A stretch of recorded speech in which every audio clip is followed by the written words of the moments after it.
قال أبو حاتم رحمه الله: الواجب على العاقل مجانبة ما يدنس علمه من أسباب هذه الدنيا، مع القصد في لزوم العمل بما قدر عليه، ولو استعمال 5 أحاديث من كل 200 حديث، فيكون كأنه قد أدى زكاة العلم. فمن عجز من العمل بما جمع من العلم فلا يجب أن يعجز عن حفظه. نعم. أبو حاتم المؤلف لهذا الكتاب رحمه الله يقول: الواجب على العاقل مجانبة ما يدنس علمه.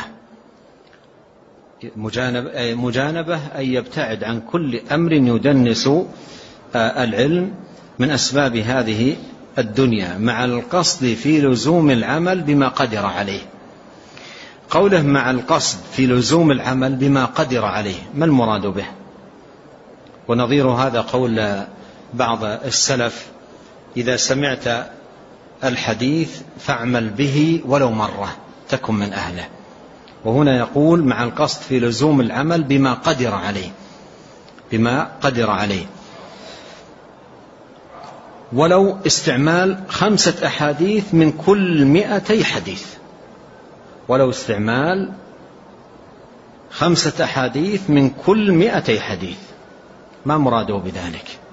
هل المراد الأحاديث التي جاء فيها بيان واجبات الدين وجاء فيها ذكر المحرمات، أو المراد بذلك الأحاديث التي فيها الرغائب والمستحبات؟ من مراد؟ فقولهم إذا سمعت الحديث فاعمل به ولو مرة تكن من أهله، أي من الأحاديث التي جاءت تحمل أمور مستحبة، من فعلها وثيب ومن لم يفعلها لم يأثم. أما الواجبات ما يقال فيها اعمل فيه ولو مرة، أو يقال من كل 200 حديث منها اعمل ب5 أحاديث، وإنما هذا في المستحبات. يعني لا تقرأ أحاديث الفضائل ولا تعمل إطلاقا، اعمل ما استطعت، خذ هذا خذ هذا، احرص على أن يكون لك حظ من العمل ولو قل، لا أن يكون إنسان راغب عن السنة وهدي النبي صلوات الله وسلامه عليه. فقوله ولو استعمل 5 أحاديث من كل 200 حديث، لأن جاء في الحديث في 200 درهم 5 دراهم، في الزكاة المفروضة في 200 درهم 5 دراهم، فأخذها من هذا المعنى رحمه الله تعالى.